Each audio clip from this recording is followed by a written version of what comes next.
बाजार आज और कल में आप सभी का स्वागत है। मैं हूं स्वाति रायना। इस शो में हम आपको बताने जा रहे हैं बाजार में आज का कैसा रहा कारोबार और साथ ही कल के लिए क्या आप बनाए स्ट्रैटेजी और कल की आपकी तैयारी कराने के लिए हमारे साथ शो में शामिल हो चुके हैं जी बिजनेस के मैनेजिंग एडिटर अनिल सिंघवी। अनिल जी, बहुत स्वागत है आपका शो में। साथ ही खास मेहमान जो आज हमारे साथ पूरे आधे घंटे रहेंगे साथ, वो हैं एचडीएफसी सिक्योरिटीज के वीके शर्मा। शर्मा सर, बहुत स्वागत है आपका। साथ ही पूरी रिसर्च टीम परिचय करा दे। कुशल से हम जानेंगे कैसा रहा आज बाजार का हाल, डॉक्टर रेड्डीज में तेजी की वजह और नए साल में आने वाली एम्फी की लिस्ट में क्या होगा ये हमें बताएंगे देवांशी। साथ ही मारुति के शेयर में तेजी के ट्रिगर्स बताएंगे हमें वरुण, और टाटा केमिकल्स में तेजी की वजह हम जानेंगे मानसी से। बातचीत का सिलसिला शुरू करें उससे पहले आज बाजार का कारोबार कैसा रहा, सबसे पहले उस पर एक नजर डाल लेते हैं। हफ्ते पहला कारोबारी दिन था और बाजार में एक बार फिर से जबरदस्त तेजी रही और ऑल टाइम हाई पर बाजार बंद हुआ। निफ्टी 13,350 के पार और साथ ही सेंसेक्स की बात की जाए तो 45,400 के पार बंद होने में कामयाब रहा। बैंकिंग शेयरों में आज जबरदस्त तेजी रही जिसके कारण बैंक निफ्टी भी करीब 160 अंकों की तेजी के साथ बंद होने में कामयाब हुआ।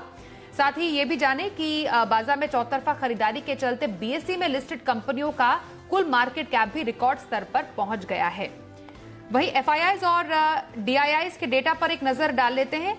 एफआईआईज यानी विदेशी संस्थागत निवेशकों ने कैश मार्केट में आज 3,792 करोड़ रुपए की खरीदारी की। वहीं डीआईआईज यानी घरेलू संस्थागत निवेशकों ने आज 2,767 करोड़ रुपए की बिकवाली की है।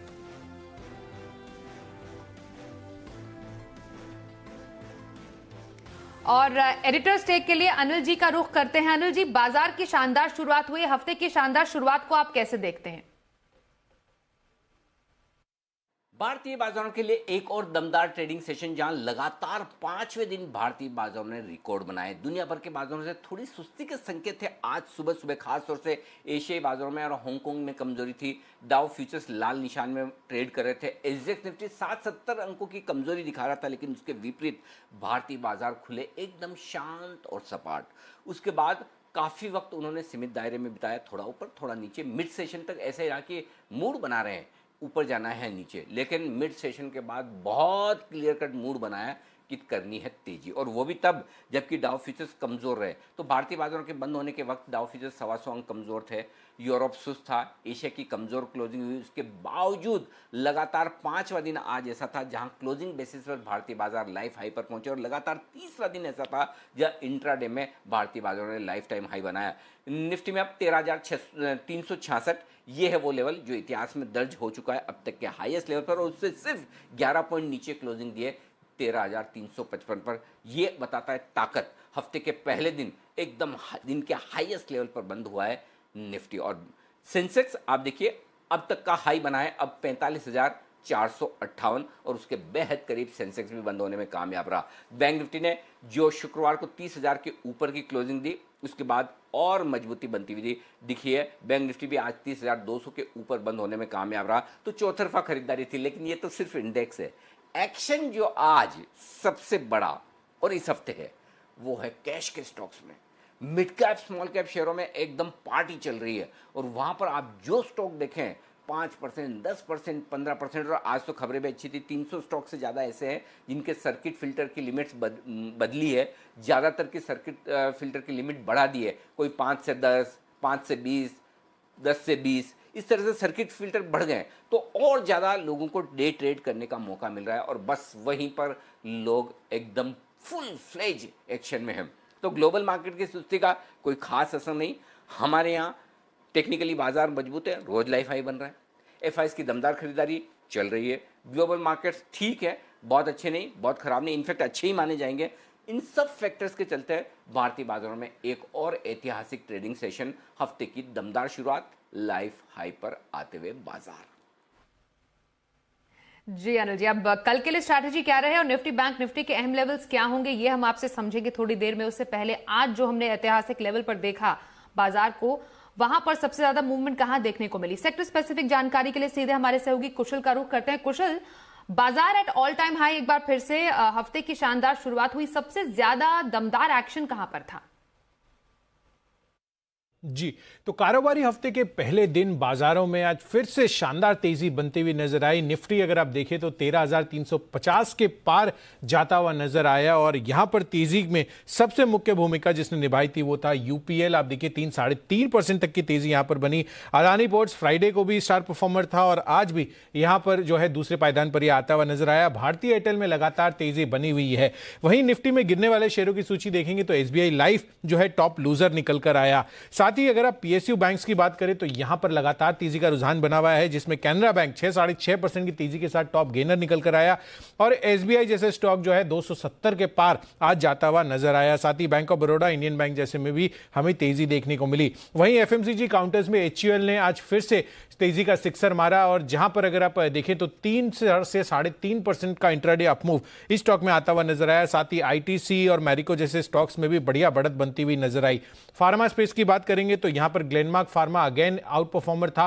5-5.5% की तेजी यहां पर भी बनी और लुपिन और डॉक्टर रेड्डीज में भी 2.5 से 3% तक का तेजी का अपमूव हमें देखने को मिला। रियल्टी स्पेस एक ऐसा था जहां पर हमें कमजोरी के संकेत आज नजर आए, जहां पर डीएलएफ और फिनिक्स मिल्स जैसे स्टॉक्स जो है टॉप लूजर थे।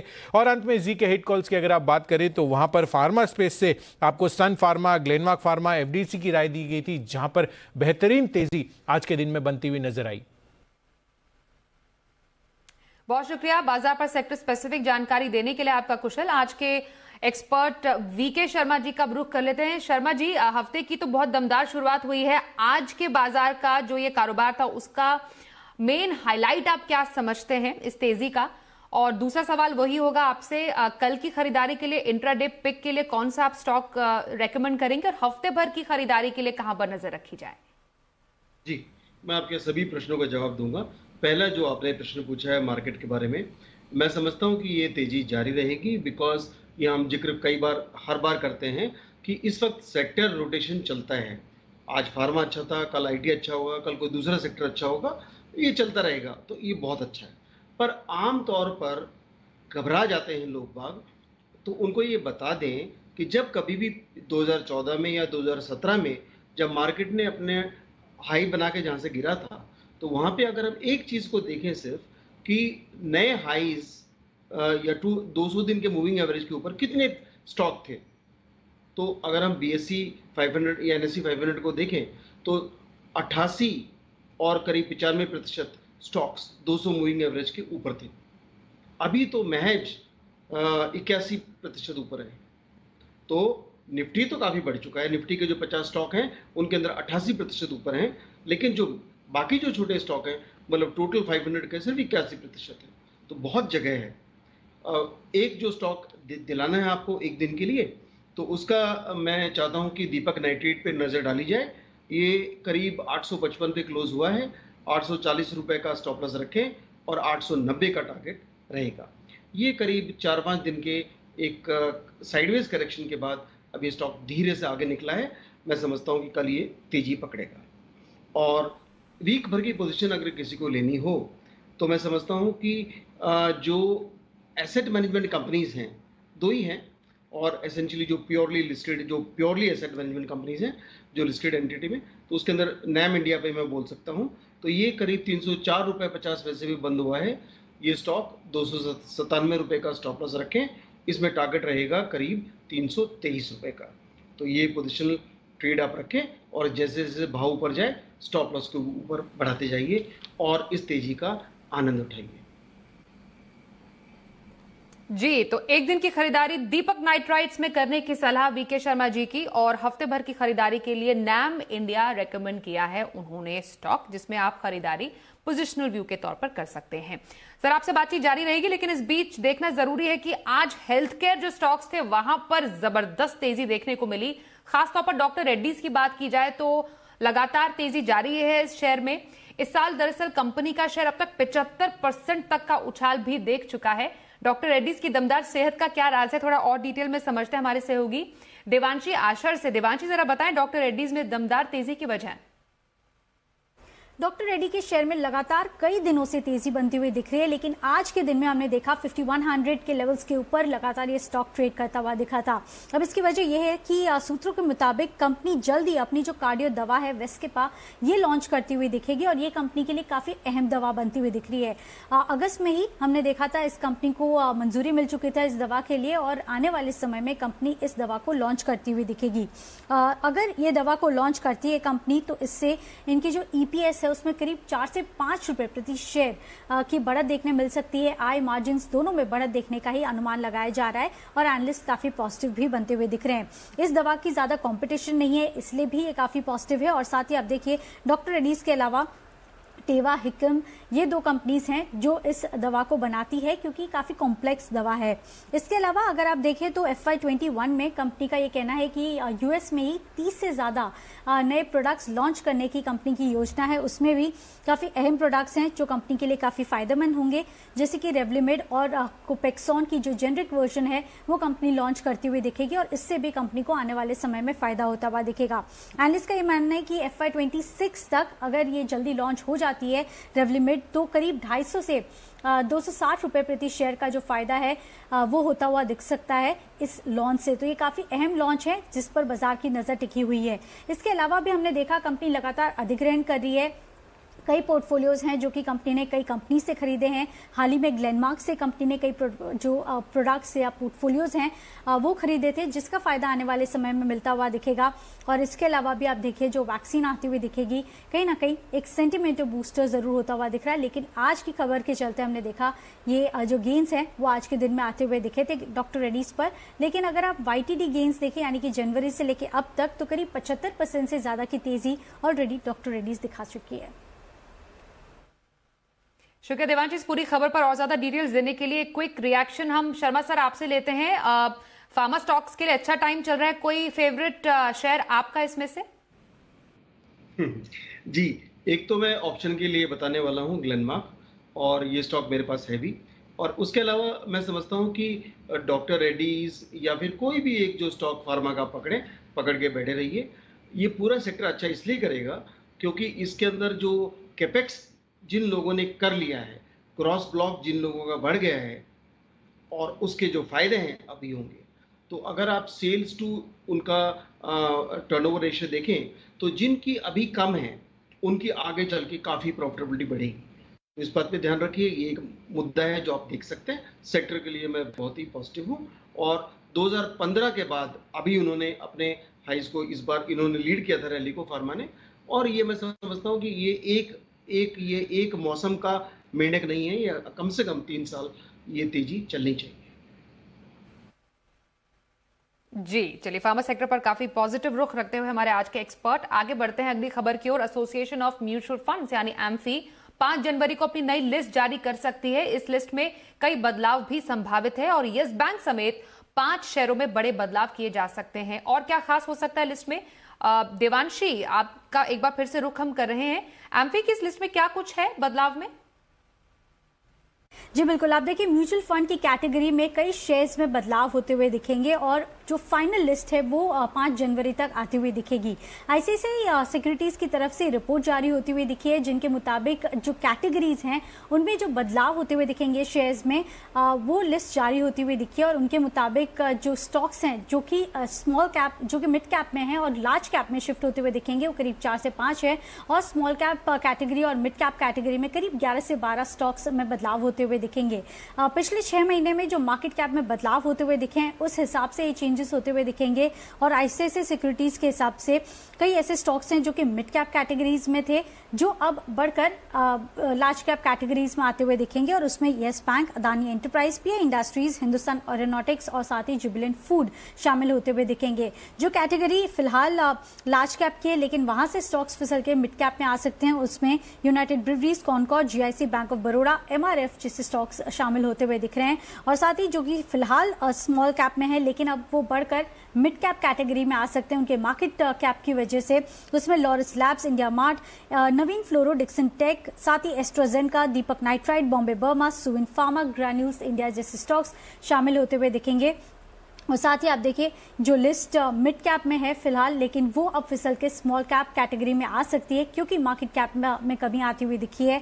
उसमें हम देख रहे हैं symphony, Kajaria ceramics, future retail, Apollo tyre, V-Guard और पीवीआर, साथ ही चोला फाइनेंस जैसे शेयर्स शामिल होते हुए दिखेंगे। लेकिन कुल मिलाकर ये आईसीआईसीआई सिक्योरिटीज की तरफ से रिपोर्ट है, ये संभावित स्टॉक्स हैं, लेकिन जो फ्रेश लिस्ट है वो 5 जनवरी तक आने की संभावना है। जी शुक्रिया देवांशी। जनवरी में होने जा रहे एम्फी की इस लिस्ट में बदलाव के आपने मेन पॉइंट्स हमें बताए हैं। जरा मारुति पर नजर दौड़ाते हैं। दरअसल मारुति के शेयर में पिछले 5 दिन से लगातार तेजी बनी हुई है, 5% से ज्यादा भागा है मारुति का शेयर। वजह जानते हैं वरुण से। वरुण जरा बताएं मारुति में इस तेजी के ट्रिगर्स क्या हैं? देखिए, पिछले कुछ दिनों में मारुति के काउंटर में जो अपमूव देखने मिला है, जो तेजी देखने मिली है, इसके काफ़ी सारे कारण हैं। लेकिन जो सबसे बड़ा कारण है वो है इस कंपनी के, इस मैनेजमेंट के, इस कंपनी के आउटलुक को लेकर भरोसा। इनका कहना है कि 2021 काफ़ी बेहतर रहने की उम्मीद है। दिसंबर में जो रिटेल बिक्री के आंकड़े हैं वो काफ़ी बेहतर रहने वाले हैं। ऐसा ये इसलिए कह रहे हैं क्योंकि त्योहारों के बाद भी जो इंक्वायरीज है उसमें लगातार बढ़ोतरी देखने मिली है और डीलर लेवल पे जो इन्वेंट्री है वो काफ़ी निचले स्तर पर पहुँच गई है। कहीं ना कहीं ये इनको भरोसा दिलाता है कि दिसंबर में बिक्री काफ़ी बेहतर रहने वाली है। साथ ही साथ मैनेजमेंट का कहना है कि इस कंपनी का जो प्लांट है वो अपने काफ़ी अच्छी क्षमता पे काम कर रहा है, यानी कि कैपेसिटी यूटिलाइजेशन काफ़ी अच्छा है। इसके अलावा पिछले कुछ दिनों में आपने रिपोर्ट सुनी होगी कि नवंबर से मार्च तक का जो उत्पादन अनुमान है 2 से लेकर 11% तक बढ़ाया गया है। पिछले 7 महीने के मुकाबले जो अगले 5 महीने हैं उसमें 20% अधिक बिक्री की संभावनाएं लगाई जा रही है।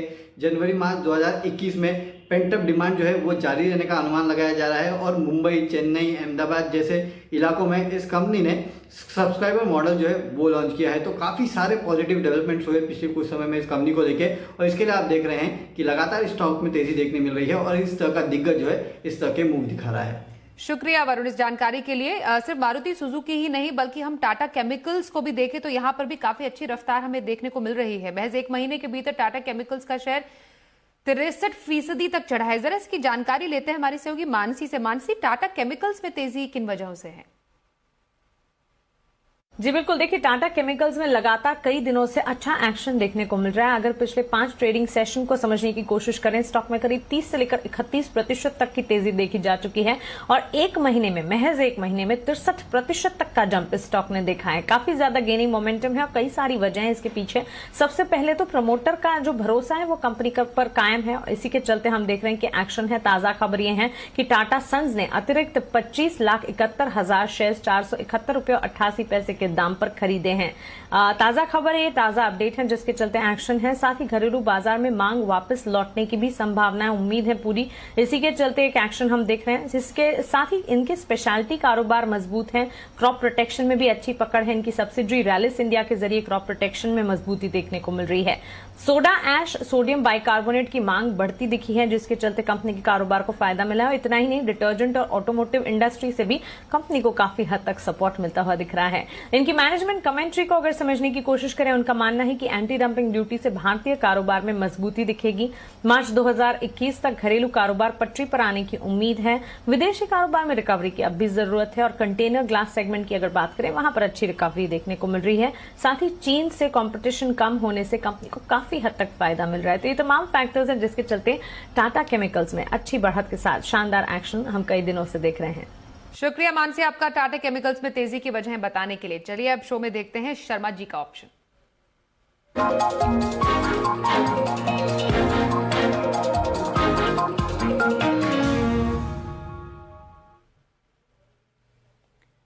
एचडीएफसी सिक्योरिटी से वीके शर्मा जी हमारे साथ शो में मेहमान भी हैं खास। शर्मा सर, आज आप दर्शकों को कौन सा ऑप्शन बताने वाले हैं बम्पर कमाई का? नमस्ते स्वाति जी, दोबारा इस सेगमेंट के दर्शकों को 2 स्टॉक हमेशा की तरह लेकर आया हूं। एक पहला तो आईटीसी लगातार अपना धीरे धीरे लेकिन एक नियमित स्पीड से आगे बढ़ रहा है। तो यहाँ पे मैं दोबारा एक बार बोल रहा हूँ कि आप इसमें कॉल ऑप्शन ले सकते हैं। तो आईटीसी का 205 की कॉल करंट महीने की यानी कि दिसंबर की आप 6 रुपये 40 पैसे पे लें, 4 रुपये 80 पैसे का स्टॉप लॉस रखें और 9 रुपये का इसका टारगेट रहेगा। दूसरा जो स्टॉक है वो है ग्लेनमार्क। आज इसने काफ़ी बढ़त दिखाई है, लेकिन जो देखने वाली बात यह है वो ये कि आपको याद होगा कि जून के महीने में इस स्टॉक ने काफ़ी लंबी छलांग मारी थी और उसके बाद फिर ये लगातार एक साइडवेज करेक्शन में चला गया था। अब आज की जो क्लोजिंग है, ये 22 जून की क्लोजिंग, जब इसने इंट्राडे में काफ़ी हाई क्लोज हुआ था, उसकी क्लोजिंग से आज की जो क्लोजिंग है वो ऊपर है और अभी तक की हाईएस्ट है। तो उस दृष्टि से इसमें और बढ़त लगती है। तो मेरे ख्याल से इसमें ऑप्शन लिया जा सकता है। 550 की कॉल आप ले सकते हैं, 20 रुपये 85 34 रुपये। और जो दर्शक ये चाहते हैं कि भाई मैं इसको और थोड़ा खींचूं, तो आप स्टॉप लॉस ऊपर बढ़ाते रहिए, ये लाजमी है। बिकॉज ये ध्यान रखिए कि मार्केट जो स्टॉक को ऊपर भी जाना हो, लेकिन वो अंदरूनी इंटरनल उसके अंदर गिर भी सकता है। तो अपना प्रॉफिट, जो एक बार प्रॉफिट में आ जाए आपका ट्रेड, वो लॉस में कभी नहीं जाना चाहिए। कल के लिए बाजार पर स्ट्रैटेजी समझते हैं। अनिल जी, अब कल के लिए क्या खास स्ट्रैटेजी बनाने की सलाह देंगे आप?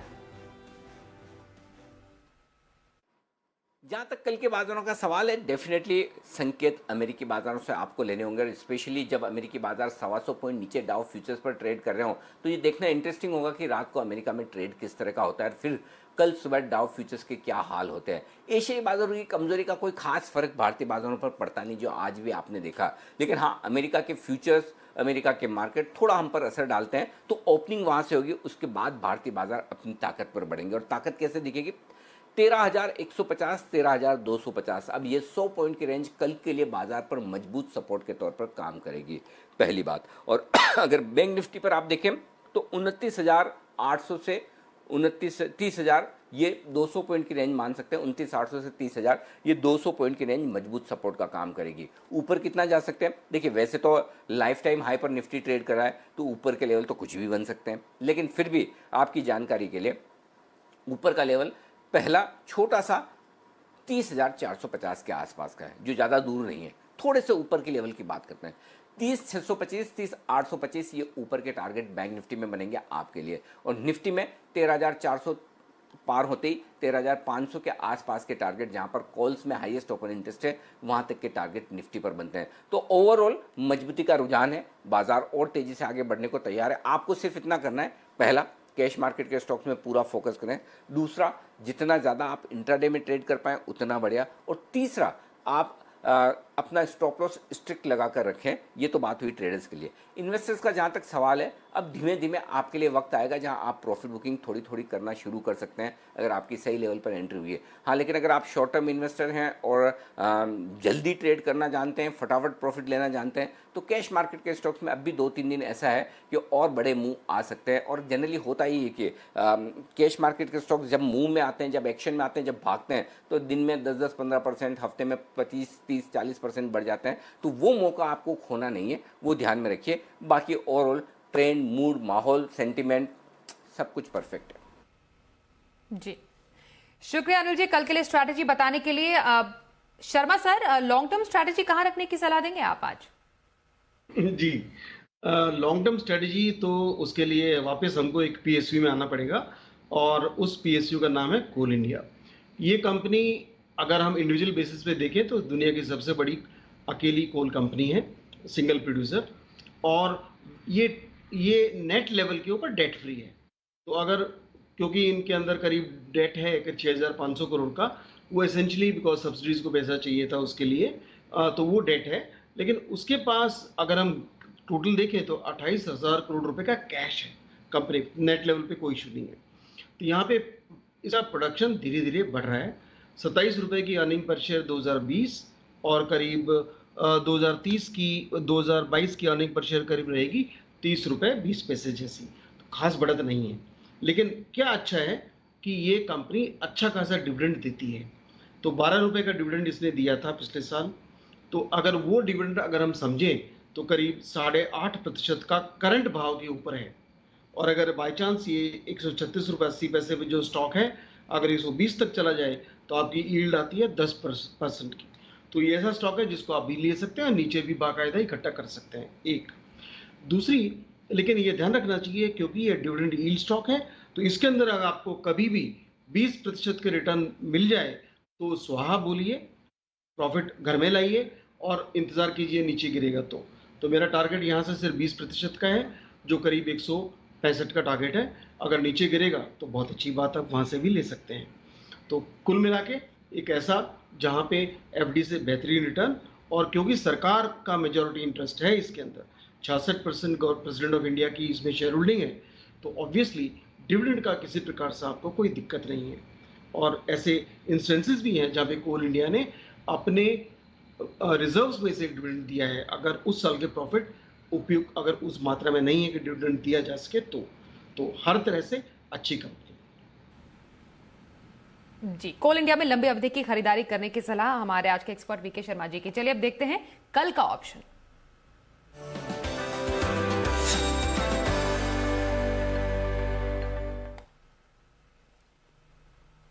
किरणजादव.com के सीईओ आशीष केलकर से बात करते हैं। आशीष जी, बहुत स्वागत है आपका। बताइए कल ऑप्शन के जरिए कहां पर मौके बनेंगे? Good evening. देखिए, एयरटेल पर बहुत ही बढ़िया एक मूव आएगा, इसलिए भारतीय एयरटेल का 510 का कॉल खरीदारी करने की सलाह है। करंट मार्केट प्राइस इसका आज का क्लोजिंग करीबन 20 रुपए के आसपास है। खरीदारी 20 रुपए के आसपास ही करनी चाहिए। स्टॉप लॉस 17 रुपए का बहुत ही नजदीक है। मेरा पहला लक्ष्य रहेगा 25 रुपए का और दूसरा लक्ष्य रहेगा 27 रुपए का। जी, तो एक स्टॉक आपने आज सुझाया है कल की ऑप्शन की खरीदारी के लिए। आशीष जी, बहुत शुक्रिया, आप हमारे साथ शो में शामिल हुए। साथ ही वीके शर्मा जी, आपका भी बहुत शुक्रिया, आप शो में शामिल हुए। साथ ही हमारे तमाम सहयोगियों का भी बहुत शुक्रिया। तो आज के लिए शो में बस इतना ही। कल एक बार फिर से होगी मुलाकात। बाजार का लाइव एक्शन देखने के लिए सुबह 7 बजे से जुड़िए जी बिजनेस के साथ। दीजिए इजाजत, नमस्कार।